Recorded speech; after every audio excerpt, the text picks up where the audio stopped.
So when last did you go to the doctor? A couple of weeks ago, yeah. Okay, so maybe this will be fresh in your mind, right? I want you to imagine that you're going to the doctor. And when you get there, the doctor's asking you, what's wrong with you? They take note of all of your symptoms, and they have some idea of what exactly is going on, and they have a diagnosis. They'll explain it to you, and you've got like this 15-minute window in which they explain all of this information to you. And then they start writing a couple of things down. So they write things down on like their notepad, and then eventually they also write you a script because you may need some medication. And this is what you get, right? Does this look familiar to anyone? Okay. So you take this, right? I don't know if you actually remember what the doctor told you, because sometimes they'll tell you, okay, I'm prescribing this, and they list all the things that they're prescribing. They tell you when you're supposed to take it, how to take it, and but it's all done in like 15 minutes. I mean, how much of that did you remember exactly? I can tell you for me, I don't remember that much, right? I just wait for the pharmacist to tell me. Now you go to the pharmacist, and you give them your script. Right? And that's what it looks like. But only the pharmacist knows what that means, right? So you have no idea. You have all your faith in the pharmacist. And by the way, you've forgotten what the doctor told you, right? So the pharmacist is going to translate that into clear text. And you get there, and they start typing things up, and they put it in a very nice label, and they put it on. And then they also tell you how to take these things, when to take them. And sometimes you might have questions, and you'll ask them. But again, short window of time, right? You're standing in the queue, you get that, you go home. And they give you the pills. That's what it looks like. You trust that they've given you the right information, the right pills. You have no way of determining that that's correct or not, because I'm sure you can't actually remember what the doctor said. So you take it blindly, right? You trust them. Now, I gave you the view of you walking in as a patient. Now imagine you're the doctor. Because that's what we kind of do all the time. We forget that we have certain technical information that other people don't necessarily know. And sometimes we think that the person doesn't need to know certain levels of information, so we don't share that all the time. And when we do share it, we forget some of the base knowledge that we have and what that actually means. We just assume the person is on the same level as us. Right? And that's what cybersecurity is, right? Explaining cybersecurity to someone who is not in cybersecurity. I'm very glad that the room emptied out very quickly, because the people that I'm going to offend are not here. So thank you, guys, for staying. Now I want to get into some of the detail, right? So my name is Sandika. My day job, part of my day job for a good number of years, includes putting together board packs. So packs that go to Exco and then to various board subcommittees, notably the audit committee and the board itself, the board committee. And I predominantly put together very technical information, IT-related information, and I have to translate that into a way that helps them understand how we are governing our environment and how we are managing certain risks within our environment. And then my other job, when I moonlight, is that I sit as a board member. Sometimes a board member, sometimes an audit committee member, mostly as an IT, well, they call me an IT expert. They use my IT expertise to help decipher some of this information and understand what does it mean for a board. How do they make sense of this information? Are we, as a board, are we handling, managing our fiduciary responsibilities in terms of IT governance? From a King 4 perspective, that's pretty important. So that's my job, to help identify, are there any gaps there? Is there something that I can advise management to do better? So these numbers that I wanted to share is what, some of them is very, like that 277, sometimes you see that number, sometimes you see 182. That's the number of days it takes to detect a cyber breach. In the board, Your board members, 88% of them view cybersecurity as a business risk. They no longer see it as an IT risk, a business risk. Yet only 3.9% of board members have any form of cyber or IT or data experience at all. That's a shocking number. So board members know the importance of it, yet they don't have the expertise. And we know that it takes about 9 months for a cyber breach to go undetected. The question I'm often asked is, are board members concerned about cybersecurity? And I think they are. It's just that they don't say it that way. They use different words, different terminologies, right? These are the words, I guess, that we use. But it all talks about cybersecurity. So a board is responsible to their shareholders. If you look at the Companies Act, if you look at King 4, they all talk about us making sure that we manage any risks to the environment. One of those risks would be cybersecurity, making sure that your business is a going concern, making sure that you manage your reputation, all of those sorts of things. From a regulatory perspective, we've got lots of regulations out there, notably POPI, and we need to ensure that we comply to those regulations. We're also responsible for holding customer data. Customers hold us accountable for the information that we have of theirs and what we do with that information. We work with partners and suppliers. Nobody wants to work with a company who is reckless with how they manage their systems and the way that systems talk to each other and how the data flows. And then the media, like my broadband, you don't want to be on the wrong side of the media, right? You want to be able to convey the message that you are managing your risks appropriately. And then again, the board is responsible accountable to the community itself. Think about any company. What do you do? What services do you provide? It's not necessarily just to your customers. It could be to the community at large. Are you providing services to the most vulnerable members in the community, for example? Are they reliant on your systems and platforms to be up and running? So that's what a board is responsible for. And each one of those items talk about cybersecurity. So they are very much aware that cybersecurity is a problem or a concern for them. They just don't use the same language. Now, remember the example of the doctor, going to the doctor. I want you to think about that example throughout this entire presentation, right? Because I just want you, the point of this presentation is talk about translating that. So I just explained that we are the doctors. We are talking to pharmacists. We are trying to explain to our patients, but our patients don't always understand. Our patients don't remember. They don't understand. They come to us for advice. They know that the advice that we give them is sound and accurate and true. But how do we make sure that they understand? They leave our rooms with the right level of understanding, right? So for a while, we've been talking about having CISOs get a seat at the table because that solves the problem in terms of translation. So if you've got the CISOs at the boardroom table itself, your board members that, the rest of the 3.9%, they don't have to wonder. They've got someone who can advise them sitting in there. But it's not as common as we think, right? 75% of organizations, of board members, feel like they adequately invest in cyber. So they spend a lot of money in cyber. Yet, 47% of them feel that they're unprepared to deal with attacks. So they're spending money because someone's telling them this is important and you need to invest the money to protect yourself.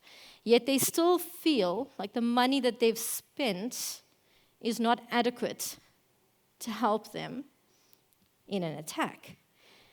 And yet only 12% of CISOs sit on a board, 12%, which means that most of the cybersecurity agenda is being driven by CIO, maybe, CFO, maybe, but ultimately, whose risk is this? It's the CEO's risk. And we often think that the CISO needs to be there to be present, which helps with the translation, but at the end of the day, the CEO is responsible for cyber risks. The same way we hold CEOs accountable for anything else that goes on in the organization. Yet, for some reason, when it comes to things about cybersecurity, sorry, that's too technical for me. Let me bring in someone in IT. So, I want to talk to you about the CISO evolution, right? Back in the 90s, when we still started with information security, it was very limited in terms of what we were securing. A lot of authentication, basic authentication, credential management. We were just starting to see a lot of the foundational elements that we see now. In about 2000, we moved to a regulatory compliance era. So now we had to take information security pretty seriously, because it wasn't just a matter of protecting the organization because we want to, or because it was the right thing to do, but rather because we needed to comply to certain regulations. So that helped elevate the role of cybersecurity. Then around 2005, we saw a move towards us being a bit more proactive in terms of managing our risks. So we were more risk aware, rather than dealing with things as and when they came up. We started being a bit more proactive with that. In about 2010, it was more around the actual threats we were seeing. So we moved to that threat-aware era. Then in about 2015, the privacy and data aware in terms of like GDPR, and a lot of the privacy regulations that became a lot more mainstream, and customers also knew about it. Customers started demanding more. So right now, in about 2020, we're seeing a lot of these CISOs being included in the C-suite themselves, which, by the way, is not necessarily the answer. We don't always need to have the CISO in there. I think the point is to make sure that we have the right level of information for the right people to make the decisions. So that's the evolution. We've done a lot, yet there's still a disconnect between the CISO and the board. So the board still doesn't understand cybersecurity. You've seen the stats. The CISO obviously understands, but for some reason, the board doesn't understand what the CISO is presenting, and why is that? And I think mostly it's because there's different priorities. So if you look at the CISO's priorities at the moment, it revolves around things like insider threats, email fraud, business email compromise, managing your security risk in the face of business disruption, and things like vulnerability management. So those are the top concerns in terms of what a CISO is involved in day to day. But what is the board actually aware of? The board actually doesn't really care about any of that, right? They want to know, are we safe from a ransomware attack? Tell me that, right?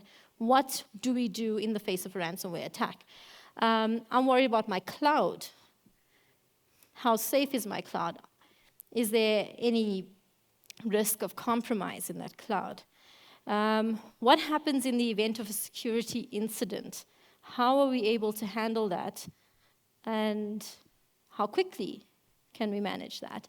What about business continuity? Tell me, how will I continue my business operations should something happen, should an attack, should a breach happen? And then sustainability of the function, of the organization, of everything, right?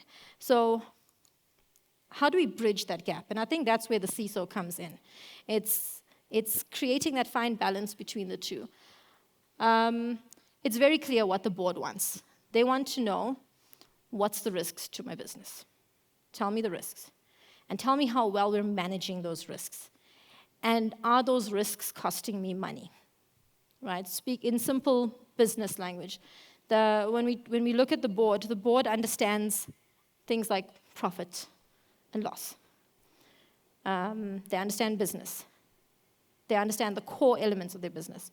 So when we come to them, we need to speak to them in that language. So what do they really need from CISOs? Well, actually, they want counsel, right? They want someone who is technical to say, let me look at this data and let me translate it into something that is a real business risk to you. And it's also a bit of education as well. It's how do you convince the board and the C-suite to assume responsibility for data and system security? If I had to ask you right now, who is responsible for cybersecurity risk, what would your answer be? Anyone? Yeah? Any answers? Who is responsible for cybersecurity risk? CEO. Yeah, CEO, right? I know we say it's everyone's responsibility, but if we had to hold one person accountable, it would be the CEO. How many CEOs know that they're responsible for that? Yeah, so it's a bit of education in terms of how do we teach them and how do we counsel and advise them to say, you as the C-suite, this is what you should be responsible for. So yes, you might be developing new products and services, but do you know what you need to be responsible for in terms of a cyber risk? I think we also need to position our assessments from the board's perspective, right? Think about what is the board most concerned about, and then tell them how could these risks affect them from meeting their objectives, right? And that's pretty simple. Take one look at the strategic risk register and you know exactly what they're worried about. So show them how anything in your environment has an impact on that. And then, you know, we're very good at quantifying risks quantifying risk in terms of what is the impact of the risk occurring, what is the impact when a risk occurs, what is the likelihood of it occurring. We put it together, we get a number, and then we put it in as a high, medium, low, plotted on a heat map, and we present it to the board. That is something that we can easily do. That's something the board understands. But I think sometimes when it's a very technical topic, they don't necessarily understand what that means. What does a color coding mean? They know red means bad. But maybe let's try and quantify it into something that actually makes a bit more sense to them. One of the ways is to look at it in terms of actual money, because we know those things. So, you know, in the event of a breach, what would a fine be? We know that. So put that down, right? We don't have to say it's high. We can say, well, this is the value at risk. And then in terms of actually providing solutions to the board. So when you bring them all of the problems, provide the solutions that mitigates that business risk. And make sure that you can easily articulate that into what do we need to do right now, because the one thing you don't want to do is scare the board. So you don't want to tell them you need to do all of these things right now, and if you don't, we are at serious risk of attack. And yes, that might be true. But we need to also be able to manage our resources. Like what do we need to put in place right now? What can we live with for a few months, for a year? What does that roadmap look like? So taking it from a short-term to a long-term solution and providing them with something that is a bit more tangible, that makes sense, that says, here's our roadmap, this is what we need to do, and then let's look at the risks. This is how it's going to help us manage those risks. But it's not just up to the CISOs to do that, right? The board has a part to play as well. Now, what does a board do? Well, they're responsible for general oversight of the organization. I mentioned earlier that they report to the shareholders. They are accountable to a number of other stakeholders, like your community and all that, but they cannot get involved in day-to-day operations. What they can do, though, is provide the general direction in terms of what do we need to do, how do we need to do it given the resources that we have. So they can, they would be looking at like what assets to secure, what initiatives to explore, but they don't come up with those ideas themselves. We are the ones that give them those ideas, right? So we need to make sure that whatever we're giving to them helps us at the end of the day. So the CISO creates that strategy. They can't create that strategy on their own. They have to collaborate with the CEO and the CIO. And I think that that is one of the elements that we need support from the board. The board needs to say, well, when you look at the CEO, we say, as a CEO, you're accountable for everything, delivery of everything, this entire business, including whatever risks may come from that. We don't ever abdicate the CEO when we talk about things like regulatory risks in an uncertain market. But yet we don't consider the cyber and IT risks, and we need to do that. And I feel like the board doesn't give CISOs much attention. There are special kids in the C-suite, right? One of which is like the chief audit executive, reports directly to the audit committee, and they're one of the special kids because you get all the attention. You get special meetings ahead of time, ahead of the board meetings, special meetings with the audit committee chairperson. But why don't we do the same with the CISO? And maybe it's time to start doing that. The other aspect is that we know from a King 4 perspective that you need to ensure that you're managing your cybersecurity risks. But how many times have you ever seen that on a board agenda? How many times have we even seen it on a ExCo agenda? Right? If we don't see it on an ExCo agenda, how do we even expect it to be on a board agenda? And it needs to be explicit. The moment we start hiding it behind our projects, our project portfolio, or behind the IT governance report, it starts getting lost. So we need to make sure that it's upfront and up-center. And that is something that the board should do, because the board knows that they're responsible for that. So, I mean, in that way, we start seeing it as a strategic risk, and then the right questions are asked. Another question to consider is how many of your strategic risk registers include cybersecurity on it? And if it's not there, why is it not there? Have we interrogated where there really isn't a strategic risk? So in terms of, then how do you put together those board reports to make sure that that you are actually putting all of that information on that I mentioned, and that it's there and they can see it? One of the things is, avoid the technicalities. So this is more like a summary of everything that I've just mentioned now, right? Avoid the technicalities, and make sure that you have the right questions. You're reporting on the right questions, and you're reporting on what matters to the board, such as your business risk. Measure what matters. The board does not care about how many vulnerabilities you have in the environment. And that information comes to the board, by the way. It comes in the form of audit reports. So don't get lost in the detail. Help them understand, what does that audit report mean? Is there something they really need to be worried about? And rather focus your attention on things like the cost per incident, the time it takes to respond to the incident, what are the financial impacts? And make sure we give them enough context. So we'll talk about ransomware, for example. Everyone's scared of ransomware.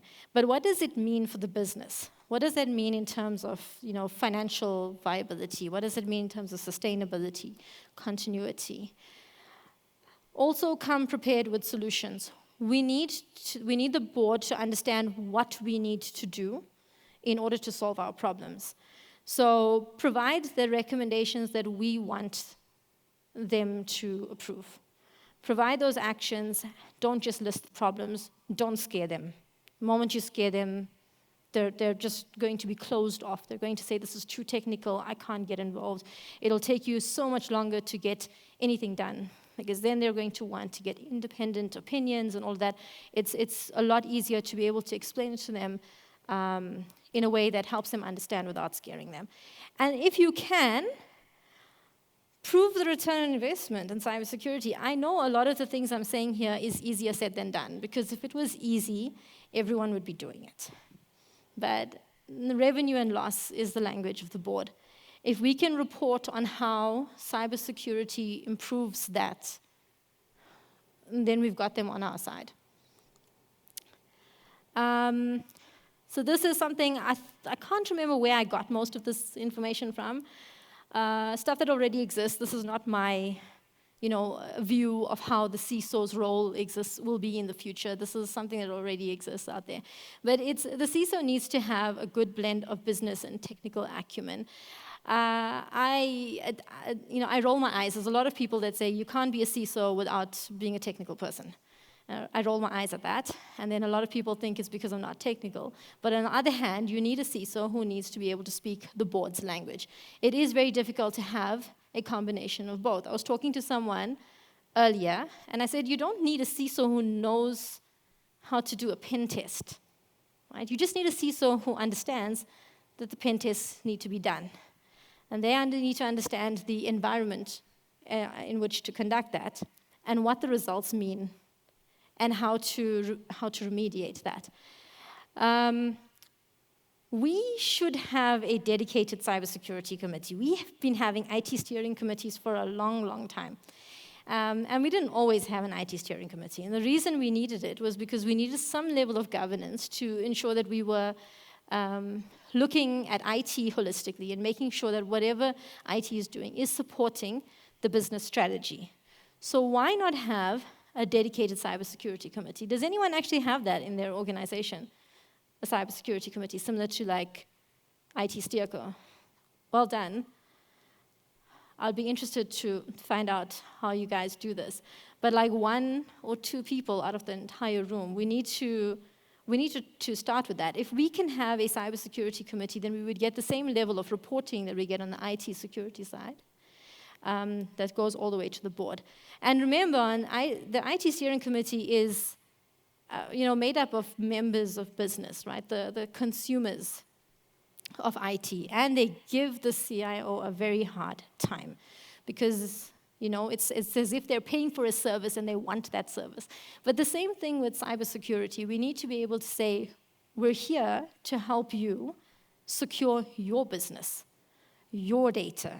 So come in and tell us what we're not doing or what more you need from us, and let's start working together to do that.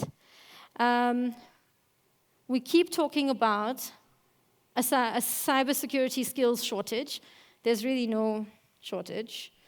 It's just, a lot of people want, their security analysts to be present and on site, and they don't want to consider things like remote working. So the moment we start looking at alternatives in terms of how we manage our staff, we start realizing that we have a large pool of talent to source from, right? Where a lot of the younger kids, they don't want to come into the office. But you could also broaden outside of, the borders of South Africa. Also look at the way that we manage our staff and upskill our staff and get people who don't really have the foundational level knowledge, and how do we help them improve that? We need to start partnering with other departments. We need to be better at that. So when I spoke about like the IT steering committee, one of the whole point of having an IT strategy is to make sure that strategy is aligned to the business strategy. Part of the role of an IT steering committee is to make sure that they know what they need from you. So if we go to key areas in the business that cyber attacks could impact, that would be things like your sales department, finance, marketing. Find out what do they need from you, and make those partnerships. So if you as a CISO don't have that seat at the board, guess who is your voice in that room when you're not there? It's these guys. And we need to expand to include threats in the physical world too. So it's not just in the cyber realm, but how does it affect things like our supply chain? And then also, I think it's time that CISOs actually have a real seat at the board. And that's me. Thank you, guys.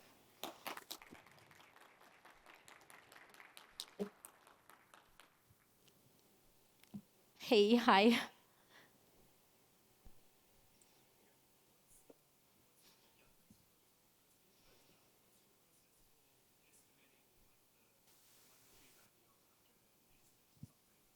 Yeah, that's always the question I get asked. To be honest, the answer is I don't know. And it is something that you do case by case. The easiest example that I can think of is you don't always need to have a monetary value, right? The monetary value I gave is just an example. So we can use that in terms of things like fines. We can quantify that.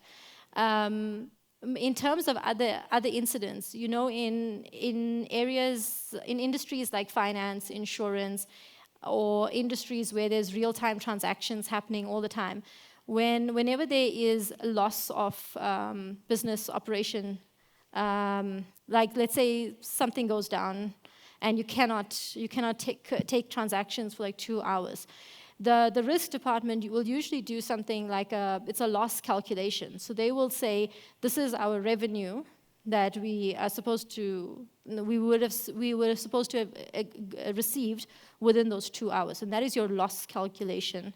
So I think that's why it's good to partner with various other people in the business, because if you go to your risk department and they have the ability to say, how do they quantify any incident that affects business continuity, then you could use the same sort of calculation in doing that for any other incident that you have that would affect, any specific function within your organization. But we don't have to. So what I'm saying is we have the ability. We can do it. If it's possible, let's explore it and then write that down. I was busy with an exercise recently for disaster recovery as well, because if you look at disaster recovery, you don't need an entire DR, environment for your production environment.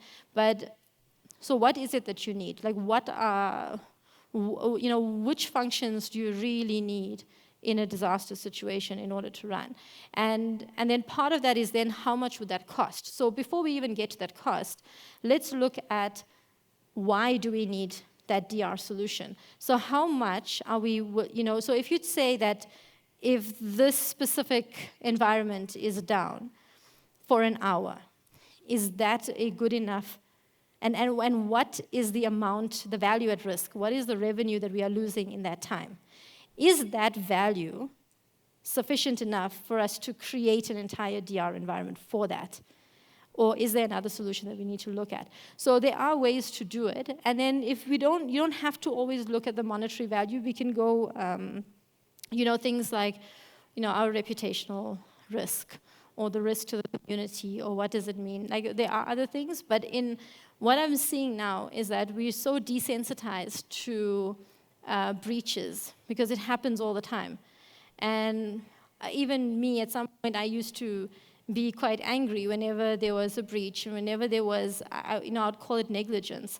But right now, I think I'm a lot more sympathetic because we seem to accept that it is going to happen despite our best efforts. But that shouldn't, then prevent us from not doing anything at all. So, but a lot of times I know that the business counterparts will say things like, why would you rate a cybersecurity as a high risk, or a breach as a high risk, a data leak or whatever, because all our data is already out there. So we need to find another way. If that is already the perception that they have, that it's not a huge risk, that what else are they worried about? And that's where we can focus on the financial aspects. Cool. I think that's it then. All right. Thank you, guys.